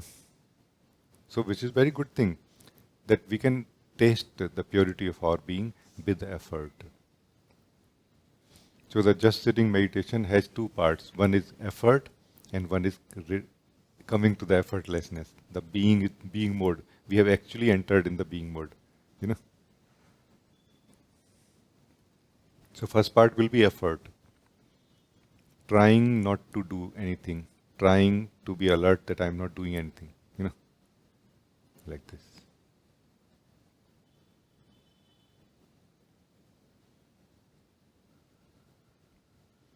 And the more we live the purity of our being, our wisdom wakes up. No? Wisdom of the like you can say the relative wisdom is what we have at the moment. No? Then our absolute wisdom wakes up here. You know?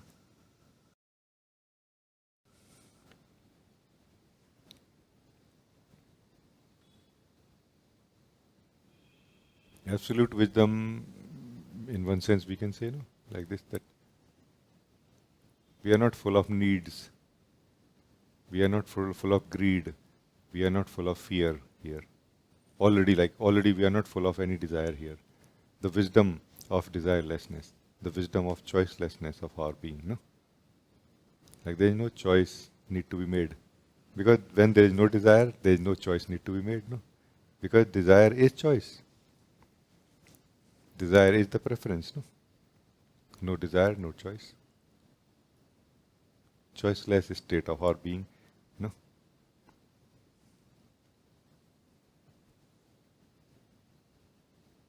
Does not mean that we will not make any choices now or we will not experience the making of choices now. But we will experience the making of choices and we will know also what exactly is a choice, how it is made, who makes it, and what I get out of it. You know, like all this knowledge naturally happens also. So direction is very good, but knowledge has to be improved, I feel. It will improve by itself more and more as you will live in the purity of your being.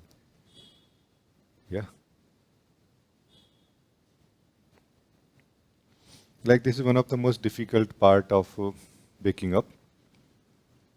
I'm talking about when we are truly waking up, no? When we have started waking up truly, that there is excitement also that, like, wow, amazing, like this. Like what I'm seeing is amazing, and yet that is not the final, like truer seeing. There is a truer seeing possible than this of the same thing. And we have to have patience, like excitement also, but patience also, like, okay, let me not jump to conclusion so much.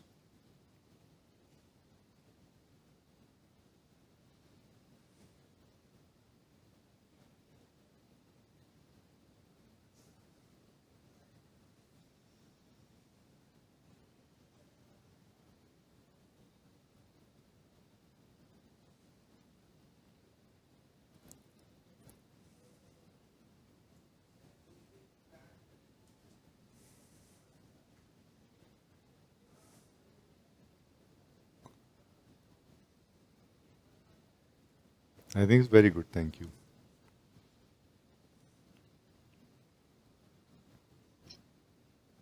Thank you, Ji.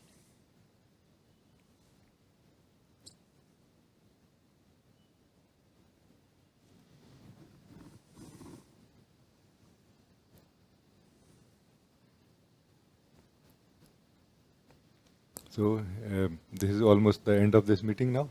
If anyone else want to talk, you can talk, then we end now, no?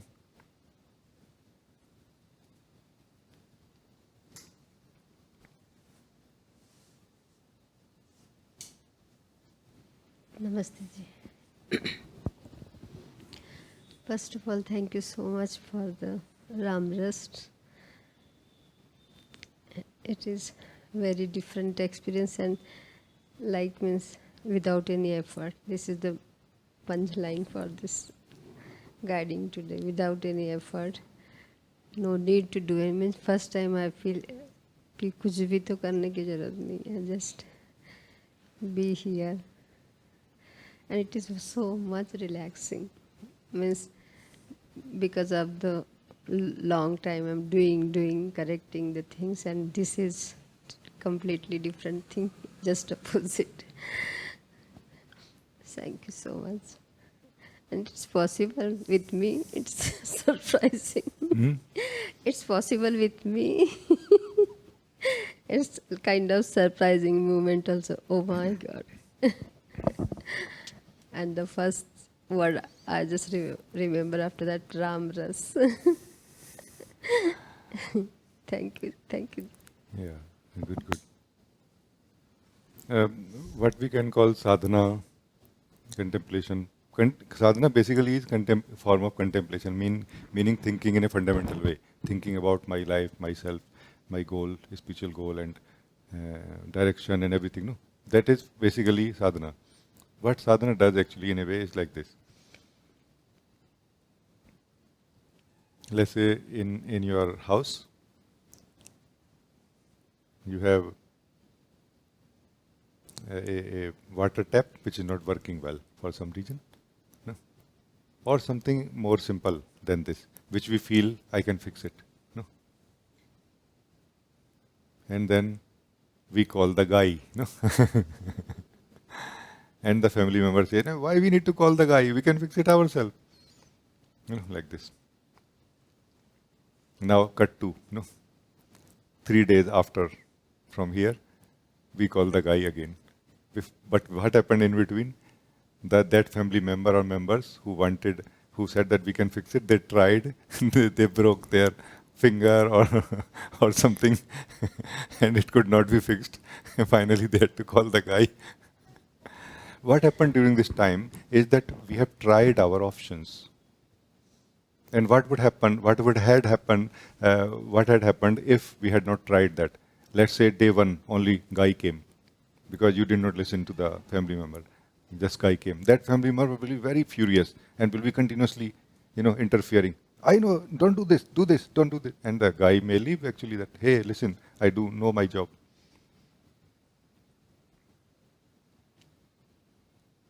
But now day 3, after 3 days, the guy comes. That family member will be so quiet. Give me this wrench, give me this plier, give me this, screwdriver. That will be giving so nicely, okay. Just simply following the instruction. Because now he knows, this guy knows actually how to fix it. He has a past track. So our sadhana only gives us this much wisdom, that we somehow are able to see that I cannot fix it. And that's a very powerful thing to achieve. And mostly we are in the middle of it. While we attempt to wake up, many times we are in the middle of that process of trying our options. So we have not finished those things yet. That's why we feel that, like, I can try, you can tell me, or I can try. It's the same thing, no, it's not the same thing.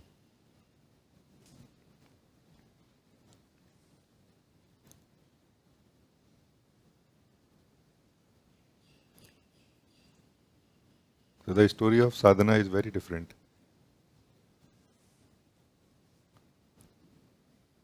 I'm talking about sadhana being done by the individual self. That's what I mean, to be very precise. That sadhana being done by the individual self this is the story of it.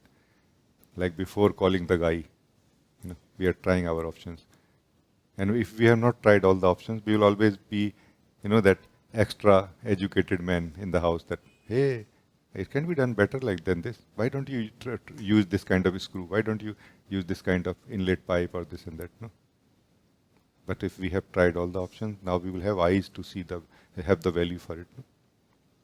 Like this.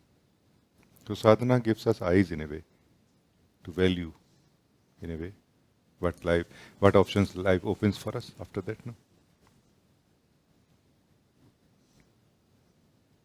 Otherwise, it's about a sincere seeker versus a smart seeker. No, we are mostly smart seekers, not sincere seekers. No?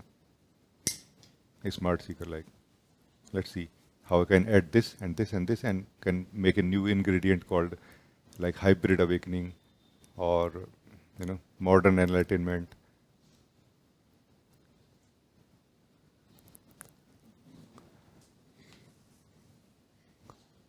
Truth has not changed since ever. It has not changed. It's same. No. Gee, I am that person you are talking about. Sorry, I did not mean to talk to you about like this, but just the feeling came to share. No, but I feel, because I go through all these things, so I know why I am including all this thing with all the thing. अपने mind से कि ये भी कर लेती हूँ, वो भी कर लेती हूँ, it's like this. So I know that I go through all these things. But surprisingly, I'm coming back because of your grace, your love, your blessings. During the COVID time, no, we all had to do a lot of things in the house, and we were not calling the guy, So I had this very clear knowledge inside me, just joking, no, that I can do plumbing, plumbing like at any degree, like superficial, yes, and I tried, and we had to call the guy. That's how I learned that, okay, I cannot do plumbing, actual plumbing, like the core pipe and those kind of things. So we all have misunderstandings. I cannot really um, say anything about it. But I'm just trying to show you that how much time can be wasted like this when we live in the misunderstandings.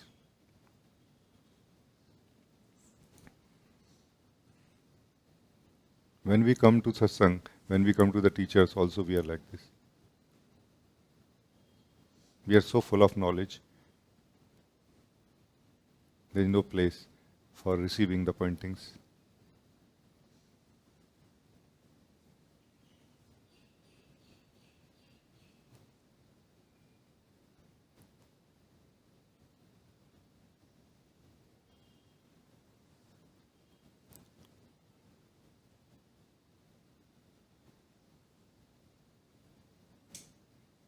Ji I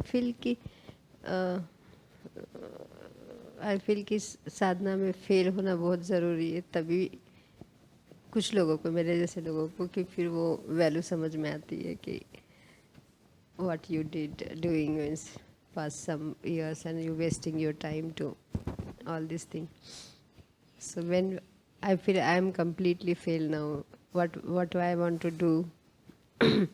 I do means मैं जो चाहती थी, जो करना चाहती थी, I did lot of things. I didn't listen to you. You always telling me, and I just not listen to you. And some way I feel कि I am very helpless. Like means I want to, but I cannot. It's happened. I feel कि मैं सुनना चाह भी रही हूँ, पर मैं कैपेसिटी नहीं है जैसे सुनने की या समझने की. इस टाइप से एक दौर गया है बहुत. But in all this thing जब फेल हुए, देन आई फील कि अब तो सुनना पड़ेगा या समझना पड़ेगा या देखना पड़ेगा क्या है. और कंटेम्पलेशन बहुत हेल्प की मेरे को कि हो क्या रहा है ये सब कुछ, है ना. या तो छोड़ दो, ख़त्म करो, नहीं हो रहा है मेरे से तो ख़त्म तो करो, पर फिर क्यों आना है फिर सत्संग में? Why you want to come and sit front of you? So this questions hammer me again and again in contemplation, and then I don't know what happened. Then I feel something is changed. Oh, so good. Very good. All the best to you.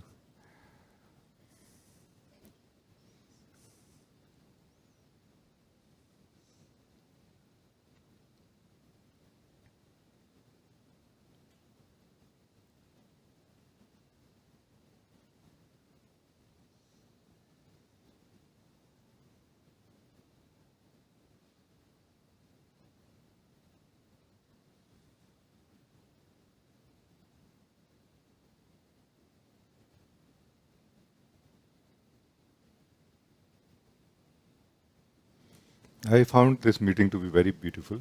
I am finding this meeting to be very beautiful even now. No, now also. It's very, very good, no, to meet all of you. Just in the end, I just feel like sharing 1 or 2 minutes, and then we end this meeting now.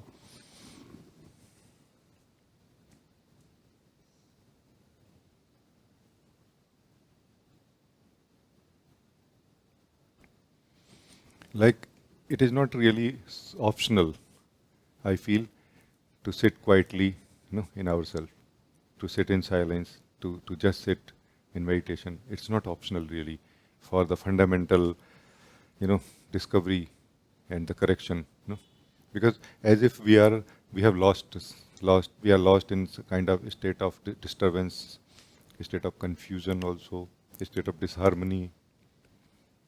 Like as if we have lost ourselves and not finding a way out of it.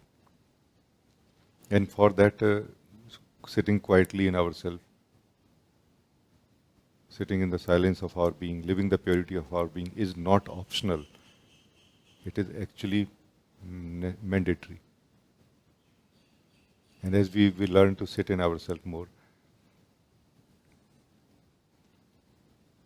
somehow a sort of a purity happens, correction happens naturally. While we can continue doing everything else also, there is nothing wrong in that. Contemplation, supporting activities, anything else that we feel works for us, we can continue doing that. No, like we can continue working on the what we call holistic health at every level. No,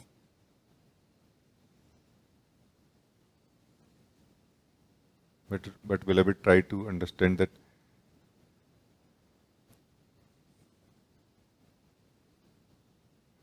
let me show you two pictures and you tell me which one is better.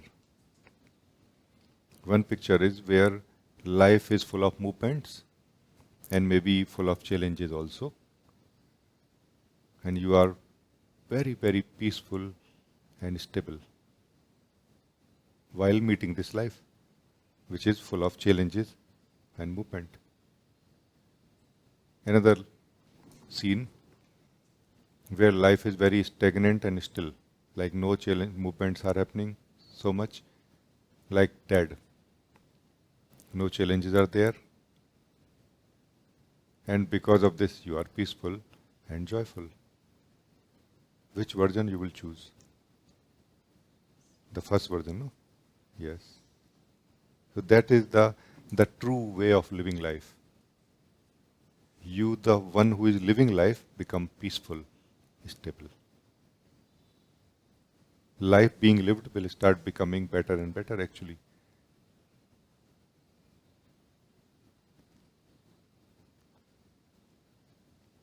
Not that our challenges will just disappear overnight, but we have much different, much more strength of meeting them and making right choices and meeting them in the right way.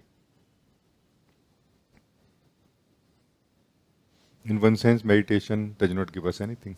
Satsang does not give us anything in one sense. In one sense, it gives us everything. It gives us back who we are and what is our true strength. Our true strength is stillness, not stagnant, not just frozen, but still neutral in the seeing that, okay, let's see what this day has brought to me. No? Like as if we start living one day at a time. No?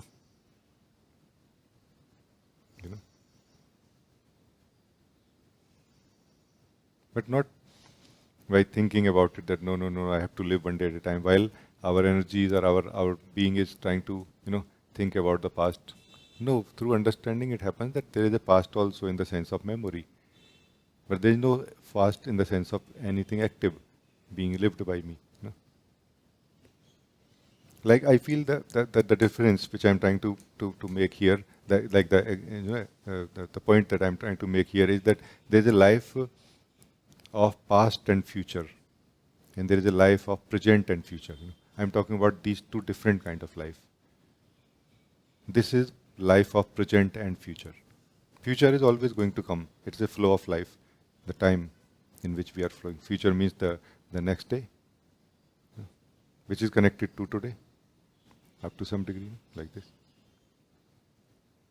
As we are more settled and peaceful in ourselves, then we live life of present and future.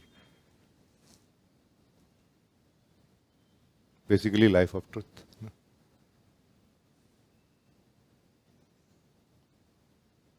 So, thank you for joining today. Thank you.